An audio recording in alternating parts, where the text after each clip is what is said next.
اب مجھے اگلا عمل کب سے شروع کرنا ہے اور کس چیز کا کرنا ہے؟ میں تیار ہوں ارینا، میں نے ارینا کی طرف دیکھتے ہوئے کہا۔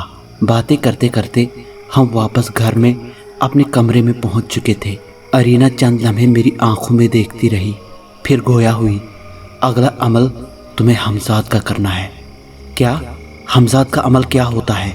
اس سے کیا ہوگا اور کیسے کرنا ہوگا؟ میں نے ارینا سے سوالات کیے اور منتر پڑھ کر اپنے جسم کو اصلی حالت میں کر لیا۔ میں تھکان محسوس کر رہا تھا، اس لیے بیڈ پر سیدھا لیٹ گیا۔ ارینا گویا ہوئی، اس کی تفصیل میں کل بتاؤں گی۔ یہ سمجھ لو ہر انسان کا ایک حمزاد ہوتا ہے، تمہیں اسے اپنے بس میں کرنا ہے، اس سے تم دنیا کا ہر کام کروا سکتے ہو۔ واہ، یہ تو زبردست ہے، ابھی بتاؤ نا، میں نے ضد کی۔ نہیں عمران، ابھی مجھے جانا ہے، بہت دیر ہو چکی ہے۔ حمزاد کا عمل تمہیں اس لیے نہیں کرنا ہے کہ تم اس سے کام کروا سکتے ہو۔ حمزاد کو اگر تم نے قابو میں کر لیا تو تم اپنا جسم تبدیل کر سکتے ہو۔ ارینا نے میری آنکھوں میں محبت سے دیکھتے ہوئے کہا۔ جسم تبدیل کر سکتا ہوں؟ کیا مطلب ہے اس بات کا؟ میں نے حیرت سے ارینا سے سوال کیا۔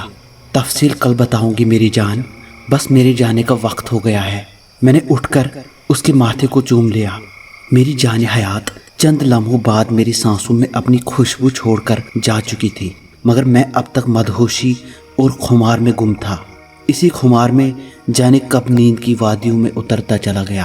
میں خوابوں میں بھی اپنی روح، اپنی زندگی ارینا کو دیکھتا رہا۔ ارینا کا حسن لامثال تھا، وہ قدرت کی خوبصورتی کا ایک گہرا راز تھی۔ اس کی آنکھیں گہرے جھیل سی تھی جن میں ہر وقت ایک خمار سا رہتا تھا۔ اس کے گٹھاؤں جیسے کمر تک آتے گھنے لمبے سیاہ بال جب میرے چہرے پر بکھرتے تو یوں محسوس ہوتا نرم ملائم ریشم میرے چہرے پر سرسرا رہا ہے۔ اس کے پھولوں کی پنکھڑیوں سے ہونٹ، اس کی سراہی نما گردن اتنی گوری اور شفاف تھی کہ پانی بھی پیتی تو حلق سے سینے میں جاتا نظر آتا۔ ارینا کی پتلی کمر اتنی حسین اور مختصر تھی کہ میرے دونوں ہاتھوں میں سما جائے۔ اس کا خوشبو سراپا اپسراؤں سا حسن، ملکاؤں سا بدن مجھے کسی دوسری دنیا میں لے جاتا تھا، اور میں خود کو دنیا کا سب سے خوش قسمت شخص خیال کرتا تھا جسے ارینا جیسی حسین و جمیل خوبصورتی کا شاہکار اپسرا کا ساتھ میسر تھا۔ صبح آنکھ کھلنے سے رات تک کا سارا وقت ارینا ہی کے خیالوں میں گزر گیا۔ میں جاگتی آنکھوں سے بھی ارینا کے سپنے دیکھتا رہا۔ اس کے حسن و جمال، اس کی باتوں، اس کی اداؤں، اس کے خیالات میں کھوئے رات ہو گئی۔ کب اٹھا، کب کھانا کھایا، کب گھر کے کام نپٹائے، آج وقت کا پتہ ہی نہیں چلا۔ میں سر سے پاؤں تک ارینا کے عشق، اس کی محبت، اس کی چاہت میں فنا ہو چکا تھا۔ 3 بجے کے قریب بھینی بھینی مست کر دینے والی خوشبو کے جھونکے نے ارینا کے آنے کی خبر دی۔ میں نے محبت سے ارینا کو پکارا، ارینا میری جان، میری زندگی، میری دل کی دھڑکن، آ گئی ہو تم؟ جواب میں ارینا کی کھنکھناتی ہنسی میری سماعتوں میں رس گھول گئی، مگر ارینا نمودار نہیں ہوئی۔ میں سمجھ گیا ارینا اپنی محبتوں اور شدتوں کا اظہار کیے بنا ظاہر نہیں ہوگی، اس لیے میں نے خود کو اس کے رحم و کرم پر چھوڑ دیا۔ حمزاد کا عمل، سادھو اور باقی تمام معاملات پس پشت ڈال کر وہ اپنی محبتوں اور چاہتوں سے میری روح کو سیراب کرتی رہی۔ ارینا میرے سامنے آؤ میری جان، میں دیکھنا چاہ رہا ہوں تمہیں، میں نے سرگوشی کی۔ عمران، کل دن آخری ہوگا، کل کے بعد میں تمہارے پاس نہیں آ سکوں گی جب تک تم 40 دن حمزاد کا عمل مکمل نہیں کر لیتے۔ میں یہ 2 دن تمہارے پیار میں ڈوب کر جینا چاہتی ہوں۔ ارینا کی آواز مجھے اپنی سماعتوں میں اترتی محسوس ہوئی۔ عمران، میں آزاد ہوتی تو اپنی ریاست میں لے کر جاتی تمہیں، اور سب سے لڑ کر بھی تمہیں اپنا لیتی، مگر ان حالات میں ایسا ممکن نہیں ہے۔ میں تمہیں اپنے سر کا تاج بنانا چاہتی ہوں، تمہیں اپنے شوہر کی حیثیت دینا چاہتی ہوں۔ کیا تم میری محبت اور عمر بھر کا ساتھ قبول کرو گے؟ میں جو اس کی آواز کے خمار میں کھویا ہوا تھا، اچانک سے ایسی انوکھی بات اور فرمائش سن کر بہت عجیب سی کیفیت کا شکار ہو گیا۔ ارینا سے شادی، اس کا شوہر بننا کیسے ممکن تھا؟ मगर इन लम्हों में मेरी रूह, मेरा जिस्म, मेरा दिल अरीना के कदमों में झुका हुआ था। मैं बुरी तरह उसके इश्क में फना हो चुका था। मैंने बिना कुछ सोचे कहा, हाँ अरीना, मेरी खुश नसीबी होगी अगर तुम मेरी दुल्हन बनोगी और तुम्हारे संग मेरी ज़िंदगी का सफ़र बीतेगा तो यकीनन मैं खुद को दुनिया का सबसे खुशकिस्मत इंसान तस्वुर करूँगा। उसी लम्हे अरीना मेरे सामने नमूदार हो गई और मेरे सामने बैठ गई। मेरी आंखें जैसे झुकना भूल गई। क्या इतना हसीन, इतना खूबसूरत भी कोई हो सकता है? अरीना मेरी निगाहों की तपिश से शर्मा गई और उसकी पलकें झुक गई। मैं अरीना को थामे उठकर बेड से टेक लगाकर बैठ गया। इतना प्यार देने और मुझे चुनने का शुक्रिया मेरी जान, मैंने मोहब्बत में डूबी आवाज़ में कहा। अरीना सीधी हो गई और कहने लगी, हमारी बाकायदा शादी होगी हमारी रस्मों के तहत, मगर शादी तो रूह का बंधन है जो जिस्मों के मिलन से मुकम्मल होता है। ये कहकर अरीना ने मेरा हाथ अपने सर पर रख लिया और अपना हाथ मेरे सर पर। मैं तुम्हें दिलो जान से अपना शौहर तस्लीम करती हूँ और ज़िंदगी की आखिरी सांस तक इस रिश्ते, इस वफा, इस खुलूस को निभाऊंगी इमरान। अरीना, मैं भी दिलो जान से तुम्हें अपनी बीवी की हैसियत से कबूल करता हूँ और आखिरी सांस तक ये रिश्ता निभाऊंगा। हमारे यहाँ शादी के मौके पर हक महर तय किया जाता है। मैं तुम्हारे सर पर हाथ रखकर हक महर में अपनी जान, अपनी ज़िंदगी तुम्हें देता हूँ। तुम इसकी मालिक हो। जैसे चाहो जियो इस ज़िंदगी को, जब चाहो मांग लेना। ये जान तुम्हारी अमानत है, मैं एक पल में तुम्हें सौंप दूंगा। अरीना की हसीन आंखों में खुशी के आंसू आ गए। उसने अपनी उंगली में पड़ी हुई पत्थर की एक अंगूठी मेरी उंगली में पहना दी। उसका नगीना कुछ अजीब से नीले और गुलाबी रंगत का था। ये पत्थर मेरी जान, मेरी ज़िंदगी है जिस पर आज तुम्हें हक सौंपती हूँ। इस पत्थर में मेरी जान है। ये पत्थर जिसके पास होगा मेरे जिस्मो जान, मेरी ज़िंदगी का मालिक होगा। इसकी अपनी जान से बढ़कर हिफाजत करना। साधु को अगर पता होता इस राज का तो वो जाप के चक्कर में पड़े बिना इस अंगूठी को हासिल करके हमेशा के लिए मुझे अपना गुलाम बना लेता। मैं हैरत, खुशी, फ़ख्र और प्यार के मिले जुले जज्बात से इस नगीने को देख रहा था और अरीना मुझे देख रही थी। मैंने अरीना को सीने से लगाकर उसके बालों को चूम लिया। बहुत शुक्रिया मेरी जान, मेरी बनने के लिए और अपना आप मुझे सौंपने के लिए। मैं अपनी जान से बढ़कर इस अंगूठी की हिफाजत करूंगा।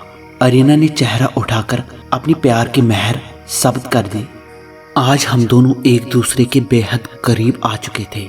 मैं अरीना को सीने से लगाए मोहब्बत के हसीन रूप को महसूस कर रहा था। उस हसीन अप्सराओं जैसी खूबसूरत वजूद को मैं अपने दिल की धड़कनों में बसाना चाहता था। हम दोनों मोहब्बत के रंग में खूब रंग गए, मगर जिस्म मुजस्सम महसूस नहीं हो रहा था उसका वजूद इस वक्त भी ठंडे रूई जैसे बादलों की तरह था। कमरे में हमारी बोझल सांसें गूंजती रही। आखिर अरीना गोया हुई। इमरान, तुम्हें हमजाद का अमल करना है। अरीना की आवाज़ गूंजी। मगर 40 दिन तुम्हें घर से दूर रहना होगा। क्या मतलब मेरी जान? मैं घर से दूर कैसे रहूँगा अरीना? मैंने सवाल किया। और हमजाद का अमल ही क्यों ज़रूरी है? कोई ऐसा अमल नहीं जो मैं यहाँ रहते हुए कर सकूँ। अरीना की आवाज़ गूंजी। नहीं इमरान, यहाँ मुमकिन नहीं है। ये अमल तुम्हें दुनिया से अलग थलग वीराने में करना पड़ेगा। मैं तुम्हें धोखे में नहीं रखूँगी। इमरान, हमजाद का अमल इसलिए करना है कि अगर तुम साधु के मुकाबले में मारे जाओ तो तुम अपना बदन तब्दील करके ज़िंदा रह सकते हो। बदन तब्दील करके? मैंने हैरानगी से अरीना को देखा। क्या मतलब है इस बात का? अरीना मेरी तरफ देखकर गोया हुई। हर इंसान के 2 जिस्म होते हैं, एक मुराई, दूसरा गैर मुराई, एक मादी, दूसरा रूहानी। मादी जिस्म को हम आम आँख से देख सकते हैं, मगर रूहानी जिस्म आम आँख से नहीं देखा जा सकता। वो जिस्म इंसान के मादी जिस्म के साथ ही पैदा होता है। अगर मादी जिस्म फना भी हो जाए तो रूहानी जिस्म फिर भी जिंदा रहता है। ये हूबहू इंसान की कॉपी होता है, शक्ल सूरत से लेकर हर चीज़ में, मगर मादी नहीं होता। बस तुम जिस्म लतीफ़ का तजुर्बा कर चुके हो। सुरमा लगाकर मंत्र पढ़कर तुम जिस्म लतीफ़ बाहर ले आते हो, मगर हमजाद बिल्कुल अलग चीज़ है। بے شمار طاقتوں کا مالک، قابو کر لو تو تمہارا غلام دنیا کا ہر ممکن اور ناممکن کام کر سکتا ہے، مستقبل کی خبر دے سکتا ہے، اور ایسا بہت کچھ جو تم تصور بھی نہیں کر سکتے۔ میں حیرانگی سے ارینا کی باتیں سن رہا تھا۔ اسے قابو کیسے کیا جاتا ہے؟ میں نے پوچھا۔ ارینا کہنے لگی، یہ 40 دن کا عمل ہے، تمہیں سورج کی روشنی میں کرنا ہے یہ عمل آفتابی کہلاتا ہے، اور سورج طلوع ہوتے ہوئے کرنا ہوگا۔ گوشت، انڈا، مچھلی سمیت بہت سی چیزوں سے پرہیز کرنا ہوگا۔ پھل اور سادہ ترین خوراک پر گزارنے ہوں گے 40 دن۔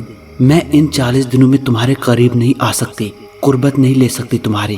تمہیں صرف ایک سادہ چھوٹے سے کپڑے سے جسم ڈھکنا ہوگا، اور عمل کرنے اور سونے کے علاوہ کوئی کام نہیں کر سکتے۔ کسی صورت ایسی جگہ عمل نہیں ہو سکتا جہاں کسی کی مداخلت کرنے کا ڈر ہو۔ ہر روز ایک ہی جگہ ایک ہی مقام پر کرنا ہوگا تمہیں یہ عمل۔ ہر روز 7 گھنٹے ایک جگہ کھڑے ہو کر کرنا ہوگا یہ عمل۔ مزید کچھ باتیں تمہیں اس وقت سمجھا دوں گی جب یہ عمل شروع کرنا ہوگا۔ ارینا تفصیلی ہدایات دیکھ کر خاموش ہو گئی۔ ٹھیک ہے ارینا، میں تیار ہوں۔ کہاں کرنا ہوگا یہ عمل اور کب سے شروع کرنا ہے؟ میں نے سوال کیا۔ کل کے بعد تم شروع کر سکتے ہو۔ کل آخری بار میں تمہارے پاس آؤں گی۔ تمہارے عمل کے دوران سادھو کا عمل مکمل ہو جائے گا، اور وہ میرے جسم اور روح کو اپنا غلام بنا لے گا، اور میں کبھی تمہارے پاس نہیں آ سکوں گی۔ تمہیں ہر قیمت پر عمل کو کامیاب بنانا ہے عمران، ورنہ تم مجھے ہمیشہ کے لیے کھو دو گے۔ تمہیں بہت لمبا سفر کرنا ہے۔ میں نے تمہارے لیے جگہ کا انتخاب کر لیا ہے۔ ساری تفصیل میں تمہیں کل بتاؤں گی، مگر 40 دن تک تم گھر واپس نہیں آ سکتے۔ اگر کسی وجہ سے بھی 10 دن یا 20 دن یا 39ویں دن بھی کوئی غلطی ہوئی تو تمہیں شروع سے یہ عمل دوبارہ کرنا پڑے گا۔ باقی سب تو ٹھیک ہے، صرف 40 دن گھر سے دور رہنے کا مسئلہ ہے۔ کرتا ہوں اس کا بھی کوئی حل۔ بس آخری سوال، کیا حمزات کو اپنے قابو میں کر کے سادھو کو جہنم واصل کر سکتا ہوں؟ میں نے ارینا کو مخاطب ہو کر کہا۔ نہیں، حمزات کا عمل تو ابتدا ہے۔ تمہیں سادھو کے مقابل آنے کے لیے اور بہت کچھ کرنا پڑے گا۔ باقی باتوں کی تفصیل کل بتاؤں گی میں۔ کچھ دیر میں بس جانے کا وقت ہو جائے گا، ارینا محبت بھرے لہجے میں بولی۔ ارینا کچھ دیر میرے سینے پر سر رکھے لیٹی رہی، اس کے بعد الوداع کہہ کر رخصت ہو گئی۔ جاتے ہوئے ارینا مجھے ہدایات دے گئی تھی۔ اس کے جانے کے بعد بھی دیر تک بدن اس کے خمار میں ٹوٹتا رہا۔ نہ جانے کب تک میں ان خیالات میں کھویا رہا، اور آخر کار سو گیا۔ صبح خلاف معمول میں جلدی اٹھا، حالانکہ جسم بری طرح ٹوٹ رہا تھا، مگر بہت سے ضروری کام نپٹانے تھے۔ میں نے شہر میں نوکری کا بہانہ کر کے کسی طرح گھر والوں کو قائل کیا۔ یہ بہت لمبی کہانی ہے۔ گھر والے اس بات کو ہضم ہی نہیں کر پا رہے تھے کہ میں جو نوکری کرنے میں خود دلچسپی نہیں لیتا تھا، اسے راتوں رات ایسا کیا ہو گیا کہ نوکری کے لیے بھی تیار ہو گیا۔ میں نے گھر والوں پر واضح کر دیا کہ میرے کام کی نوعیت ایسی ہے کہ شہر جا کر رابطہ کم ہی ممکن ہو پائے گا۔ قصہ مختصر، میں نے ایک جوڑا کچھ ضرورت کی چیزیں اور سرما ایک چھوٹے سے بیگ میں رکھا اور گھر والوں کو الوداع کہہ کر 9 بجے گھر سے نکل گیا۔ میں نے کاٹن کی شلوار قمیض پہنی ہوئی تھی۔ محلے سے نکل کر ایک مناسب جگہ دیکھ کر میں نے منتر پڑھا اور نادیدہ ہو گیا۔ اپنی پیشانی پر سرما میں گھر سے نکلتے وقت لگا چکا تھا۔ نادیدہ ہو کر میں نے مختصر سا بیگ اپنی قمیض کے اندر کیا اور واپس گھر کی طرف چل پڑا، اور گھر کی سائڈ دیوار میں سے گزرتے ہوئے اپنے کمرے میں آ گیا۔ کمرے میں پہنچ کر میں نے بیگ بیڈ کے نیچے رکھا، کمرہ اندر سے لاک کیا اور بیڈ پر لیٹ کر ارینا کا انتظار کرنے لگا۔ ارینا کے انتظار میں وقت گزارنا بہت مشکل ہو گیا، مگر آخر کار رات کے 2:45 بجے کے قریب مجھے کمرے میں ارینا کی خوشبو محسوس ہوئی۔ میں اسے محسوس کر کے بیڈ پر اٹھ کر بیٹھ گیا۔ چلو عمران، نکلنے کا وقت ہو گیا، باقی باتیں پہنچ کر کریں گے۔ یہ کہتے ہوئے ارینا نے میرا ہاتھ تھاما۔ میں نے بیگ بیڈ کے نیچے سے نکال کر قمیض میں چھپایا اور ہم کمرے سے نکل کر ہوا میں پرواز کر گئے۔ زمین اور شہر کی روشنیاں ہمارے قدموں کے بہت نیچے رہ گئی۔ شہر ختم ہونے کے بعد اندھیرے کا سفر شروع ہوا، اور بہت دیر تک فضا میں سفر کرنے کے بعد ہم ایک حسین و جمیل جگہ پر اتر گئے۔ چاند کی روشنی میں सब कुछ एक ख्वाबों की दुनिया सी लग रही थी। पहाड़ों के दरमियान छोटी सी हसीन वादी थी। एक तरफ जंगल का तवील सिलसिला, दूसरी तरफ बुलंदो बाला पहाड़ और जंगल की तरफ जाती एक खूबसूरत झील। अरीना मेरी महवियत देखकर मुस्कुरा दी। तुम्हें पसंद आई ये जगह इमरान? बहुत खूबसूरत, बहुत हसीन है। कौन सी जगह है ये अरीना? मैंने सवाल किया। अरीना ने मेरा हाथ थामा और एक पहाड़ की तरफ चल पड़ी। ये हमारी रियासत के शुमाल की तरफ पहाड़ों का सिलसिला है। यहाँ से अगर हम हवा में तैर कर जाएं तो महज कुछ ही वक्त में हम अपनी रियासत में पहुँचेंगे। अरीना ये कहते हुए एक छोटी पहाड़ के बिल्कुल पास पहुँच गई। इमरान, जो अंगूठी मैंने दी थी वो इस जगह पर रगड़ो। अरीना ने एक जगह की तरफ इशारा किया। ये जगह बड़े बड़े पत्थरों के दरमियान थी। मैंने अरीना की दी हुई अंगूठी उस जगह रगड़ ली। अंगूठी टच होते ही एक भारी दरवाजे नुमा चट्टान अपनी जगह से सरक गई और अंदर जाने का रास्ता बन गया, मगर अंदर अंधेरा था। आजकल के जदीद दौर में जहाँ इंसान खिला को तस्खीर कर चुका है, सफ़र के लिए कारें, बसें, ट्रेन और हवाई जहाज़ इस्तेमाल होते हैं। पहाड़ों और चट्टानों को काटने और तराशने के लिए जदीद तरीन मशीनरी का इस्तेमाल किया जाता है। ऐसे में कोई हवा में उड़ने की बात करे या जादू की अंगूठी से चट्टान में दरवाज़ा नमूदार होने की बात, तो यकीनन उसकी दिमागी हालत पर शक किया जा सकता है। मगर मैं, जो इन सब वाक़यात का ऐनी शाहिद ही नहीं बल्कि खुद एक किरदार हूँ, शायद दुनिया में ऐसा बहुत कुछ है जो आम इंसानों की नज़रों से ओझल है। इसका तजुर्बा उन्हीं लोगों को हो सकता है जो कभी जादुई मामलात में रहे हो और मख्फी मखलूक़ात से उनका ताल्लुक़ रहा हो। अरीना कदम बढ़ाती हुई उस दरवाजे से अंदर दाखिल हुई और मैं भी उसके पीछे चलता हुआ अंदर दाखिल हो गया। अरीना मेरी कैफियत से बेखबर एक कोने की तरफ बढ़ गई। ये एक गार था जहाँ अंधेरा था। गार की लंबाई और चौड़ाई किसी सूरत 23 बाई 50 फीट के एक कमरे से कम न थी और छत कम से कम 20 फीट से ज़्यादा बुलंद थी। हैरत अंगेज तौर पर गार में किसी किस्म की घुटन या सेलन नहीं थी। शायद ताज़ा हवा आने के सुराख मौजूद थे।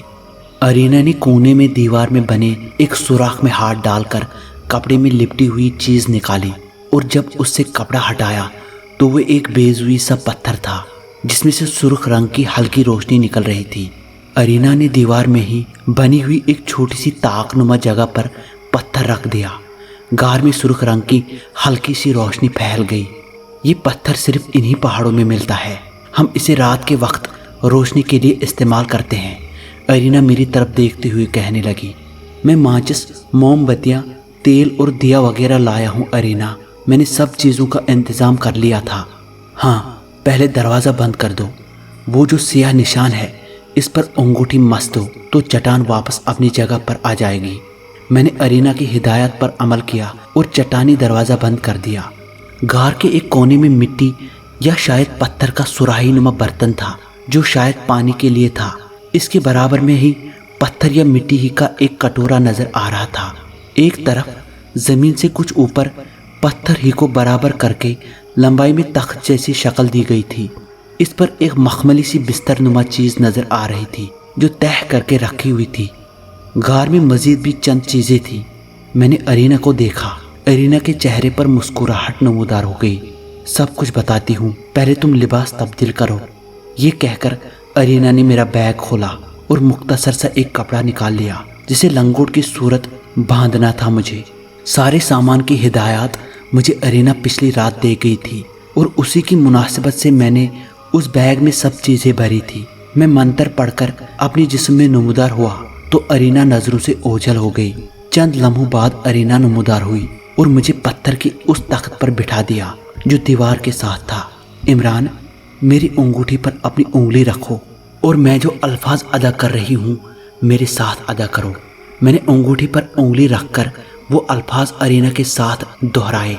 मैं चूँकि अपनी असली जिस्म में था और अरीना मेरे सामने नमूदार हो चुकी थी तो उसका लम्स हवा की तरह महसूस हो रहा था। जैसे ही मैंने वो जादुई अल्फाज दोहराए अरीना का हाथ मुझे मुजस्सम महसूस होने लगा। मैंने हैरत से अरीना की तरफ देखा। उसके लबों पर मुस्कान थी। मैंने अपना हाथ उसकी पीठ पर रखा। मुझे उसका जिस्म मुजस्सम महसूस हुआ।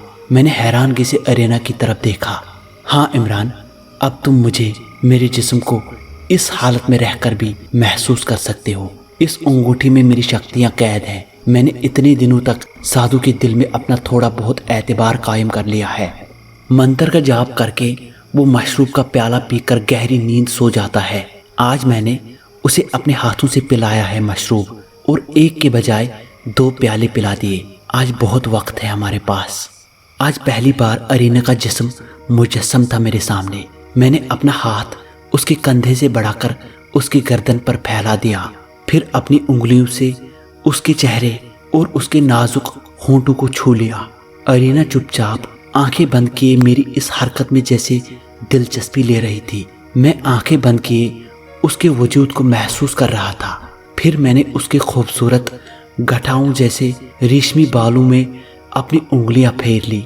चालाकी और बेबाकी ने दोनों तरफ से बाजार गर्म कर लिया। फिर मैंने उस हसीन अप्सरा को अपने सीने से लगाया, उसकी खूबसूरत आंखों को चूम लिया। आज हमारी रूह ही नहीं बल्कि जिस्म मुजस्सम भी एक दूसरे में समा चुके थे। बहुत देर तक अरीना और मैं अज़दवाजी खुशियों से लज्जत कशीद करते रहे। कुछ देर सुकून के बाद अरीना ने हमजाद के अमल की मजीद हिदायत दी और मेरे इसरार पर कि याद रहेगा सब उसने मेरे बैग से कॉपी पेन निकलवा कर सब हिदायत नोट करवाई। इसके बाद अरीना ने मजीद हिदायत और अमलियात और उनके तरीके कार लिखवाए और उनकी मुकम्मल तफसील भी। अरीना मैं ये सब कर लूँगा, अब मुझे इस गार के मुतलिक बताओ। मैंने अरीना से सवाल किया। इमरान, ये गार इत्तेफाक से दरियाफ्त किया था मैंने। इसके बाद जादू के जोर से इसे इस हालत में लेकर आई। मैं और मेरी दोस्त अक्सर यहाँ आते हैं। हम इसे मोहब्बत का गार कहते हैं। ये गार जादू के हिसार में है, कोई यहाँ तक नहीं पहुँच सकता। अगर वादी तक आ भी जाए तो भी, मगर ये वादी इतनी दश्वर गुजार और खतरनाक पहाड़ों में गिरी है कि इस तरफ से यहाँ कोई नहीं पहुँच सकता।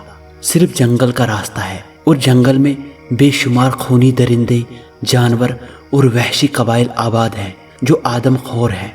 इस जंगल को पार करके भी कोई यहाँ नहीं आ सकता। मैं तुम्हें जंगल की हद बता दूंगी। बाहर निकलकर तुम वहां तक जाकर फल वगैरह ला सकते हो। उस हिस्से तक जादू का असर है, उसे पार करके कोई दरिंदा या जानवर इस तरफ नहीं आ सकता। मगर इस हद से आगे जाओगे तो जान गंवा दोगे, इसलिए किसी सूरत बेएहतियाती मत करना। ये कहकर अरीना उठ खड़ी हुई और उसने बैरूनी दरवाजे की तरफ कदम बढ़ा दिए। मैं उठा और चलता हुआ उसी मखसूस जगह उंगली रख दी जिससे चट्टानी पत्थर अपनी जगह से हट गया और रास्ता बन गया। मैं और अरीना चलते हुए बाहर आ गए और बाहर आकर मैंने फिर से गार का दहाना बंद कर दिया। माहौल बेइंतहा खूबसूरत और रोमान परवर हो रहा था। चांद की किरणें बादलों से छीनकर जमीन पर आ रही थी। हम चलते हुए झील की तरफ बढ़े। रास्ते में एक पत्थर पर रुककर अरीना ने मुझे कहा कि हमजाद का अमल इस पत्थर पर खड़ा होकर करना है, क्योंकि यहाँ से सूरज से जमीन पर तुम्हारे जिस्म का साया पड़ेगा। आखिरकार चलते हुए हम झील किनारे पहुँच गए। चांद का अक्स झील के पानियों में नजर आ रहा था। हम झील के किनारे पड़े हुए एक बड़े से पत्थर पर बैठ गए। हवा सरसराती हुई हमारे जिस्म को छूकर गुजर रही थी। बहुत देर तक हम एक दूसरे में गुम रहे। कुछ देर बाद अरीना ने चलकर मुझे जंगल की हदूद से आशना करवाया, जहाँ तक मैं जा सकता था। वहाँ से वापसी पर हम गार के पास एक पत्थर पर आकर बैठ गए। इमरान, मेरी जान, मुझे भूलना मत। साधु के कब्जे में जाने के बाद तो मुझे मौत भी नहीं ले सकती अपनी मर्जी से। अरीना भीगी पलकों से गोया हुई। अरीना, मेरी जान, इमरान सांस लेना भूल सकता है भला? तुम तो मेरी सांस की तरह हो। जिस लम्हे में सांस नहीं लूँगा उसी लम्हे तुम्हें बुला सकूँगा, इससे पहले नहीं, मैंने अरीना को प्यार करते हुए कहा। इमरान, तुम मुझे अगर देखना चाहो तो मेरी अंगूठी की शक्ति को इस्तेमाल कर सकते हो। मुकम्मल वाज़ह तो नहीं, मगर तुम जब चाहो मुझे देख सकते हो, मखसूस मंत्र पढ़कर। ये कहकर अरीना ने मुझे मंत्र सिखाया और अंगूठी की कुछ और शक्तियों के बारे में बताया और भीगी पलकों से अलविदा कहकर मुझसे रुखसत हो गई। मैं पत्थर पर नीम दराज था और मेरे इर्द गिर्द सुकूत फैला हुआ था। अरीना के चले जाने से जैसे मेरे दिलो दिमाग में सन्नाटा सा छा गया। वीरान सुनसान जगह पर तन्हाई इस कैफियत को اور بڑھا رہی تھی۔ کچھ دیر پہلے تک نظر آنے والے حسین اور رومان پرور مناظر میں اب میرے لیے کوئی کشش نہیں تھی۔ دل جیسے کسی نے مٹھی میں جکڑ لیا ہو۔ ایسا محسوس ہو رہا تھا جیسے ارینا ہمیشہ کے لیے مجھ سے بچھڑ گئی ہو۔ میں پتھر سے اٹھ کر غار کی طرف بڑھا اور انگوٹھی کی مدد سے دروازہ کھول کر اندر داخل ہو گیا۔ اندر پتھر سے نکلنے والی سرخ مدھم روشنی پھیلی ہوئی تھی۔ میں نے غار کا دروازہ بند کر دیا۔ میرا اس وقت کسی چیز میں دل نہیں لگ رہا تھا۔ میں پتھر پر لگائے بستر کی طرف بڑھا اور لیٹ گیا۔ مجھے صبح عمل شروع کرنا تھا۔ میں نے بیگ سے ٹائم پیس نکالا اور سورج نکلنے کے وقت کا الارم لگا دیا۔ بہت دیر تک میں ارینا کی یاد میں کروٹیں بدلتا اسے یاد کرتا رہا۔ آنکھیں بند کرتے ہوئے بھی ارینا کے حسین چہرے کا عکس میرے خیالوں میں تھا۔ اس کے بعد نیند کی وادیوں میں اترتا چلا گیا۔